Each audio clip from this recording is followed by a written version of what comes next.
Ladies and gentlemen, welcome to a special edition of our channel. Today, we embark on a journey to unmask the hidden agenda of Hollywood, exposing the truth behind the film Sound of Freedom. Join me as we delve into the remarkable story of Tim Ballard and his fight against child trafficking. Tim Ballard is a former federal agent on a mission to end human trafficking around the world. His Operation Underground Railroad has helped to rescue 6,000 survivors and arrest more than 5,000 perpetrators. Stop Violence Against Women campaign spokesperson, where I first learned about modern slavery and was horrified that it was this, $250 billion a year industry that now claims 40 million victims a year, and over 70% of them are women and girls, and 2 million of them are children sexually trafficked.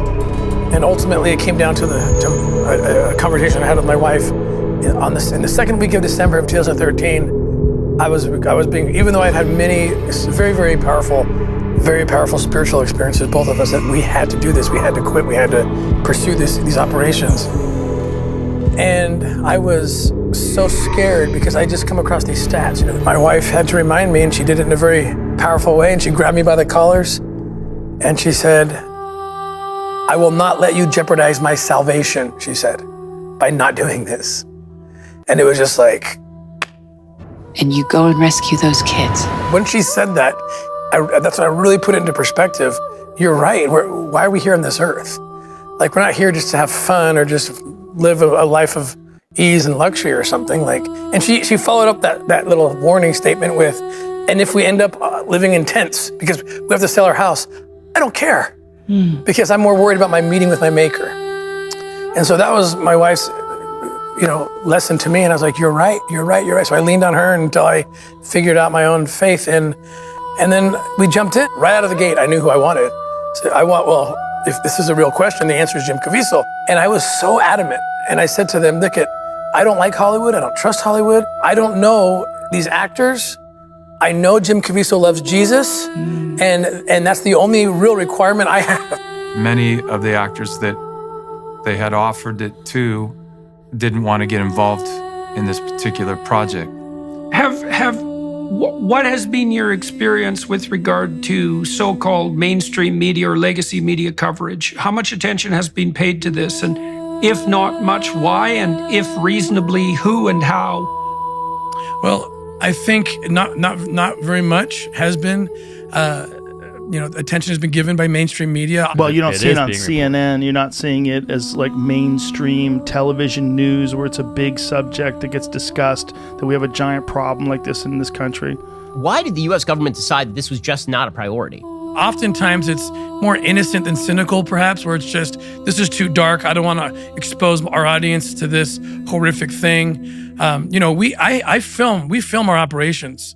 I mean, I'm going to post today another operation in West Africa of a baby factory. And where are they getting these kids from? They get these kids from actually all over the world.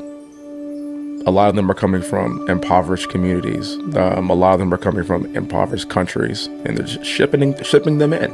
A lot of them come from Asian countries, actually.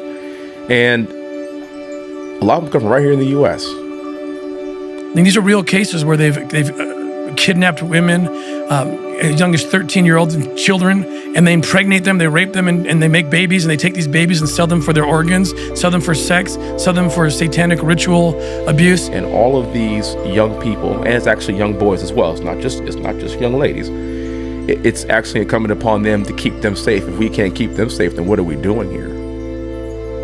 Like, it does sound crazy. That's why I film it. We film our operations so that we can show the world this is very real. It's really happening.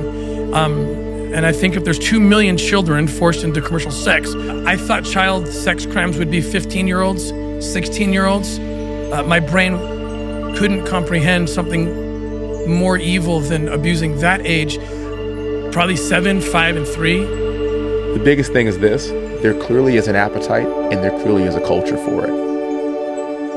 A lot of people are involved. So there is a more cynical answer to your question, which may be there's people that don't want this exposed because they're involved in it. The media that's supposed to do a good job to tell the truth, well, they're going into that direction, which is let's kind of twist it and change it and not talk about it. What I want to do is, how do we place extreme punishment on those who behave in this and partake in this behavior.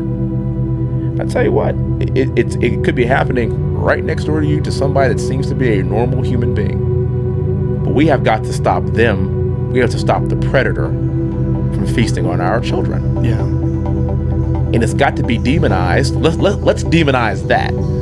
Yeah, 100%. You want to strangle these guys, but you got to pretend to be their friend. Sometimes these cases can last months. How has experiencing that material and having to play it out changed you? I'd give my life in a heartbeat.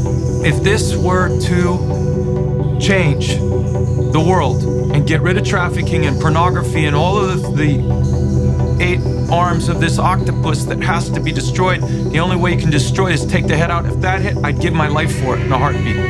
Ted Bundy detailed out exactly how his fantasies progressed as he became more and more involved with pornography. And what happens in some sense is that these people who are nursing these terrible fantasies want to stay on the edge of novelty. And so their fantasies get darker and darker and darker as they progress down that road.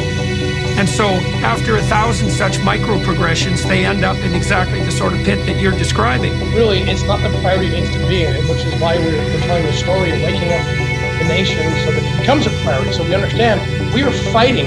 Human trafficking is a $32 billion a year business. And it's the fastest growing criminal enterprise on the planet, but we're not giving it the attention that it needs. To help bring people back to God, to wake them up. And quite frankly, more people now, Jordan, are more afraid of the devil than they are of God, because they want a happy Jesus. Because the world needs it now more than ever, because we're just walking right into human trafficking. We are allowing children to be hurt. Our policies are facilitating it. This has to stop. There's 2 masters here. One is from the evil, wicked side, but he comes in through your ego. And the other one is the light side that tells you what you might not want to hear, but you ought to hear. And it's not manipulative. It's truth. So I go to that side. Then I pray. Then I go through it. Well, come forward and start telling the truth. And this film has the power that you feel in your heart, okay? That I'm not afraid of evil. I'm not afraid of evil anymore. I'm going to go out and I'm going to do the right thing, come hell or high water.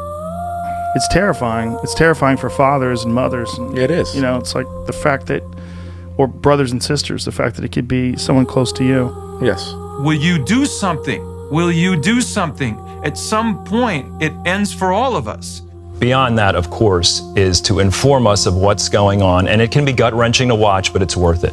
It's worth it to participate and understand what's going on and understand God's love for these innocent children who are taken. Like, I'm not, I know it's a spoiler, but I don't want you to think that you're going to go on there and at the end of it, you're just going to want to shoot yourself in the head.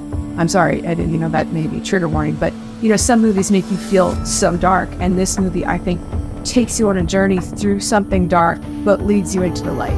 But these are the things that, where when the film is over, you don't leave your seat.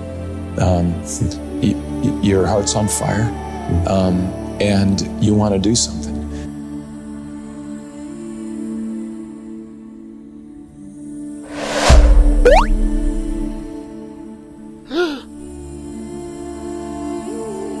This is the best interview I've ever had in my life.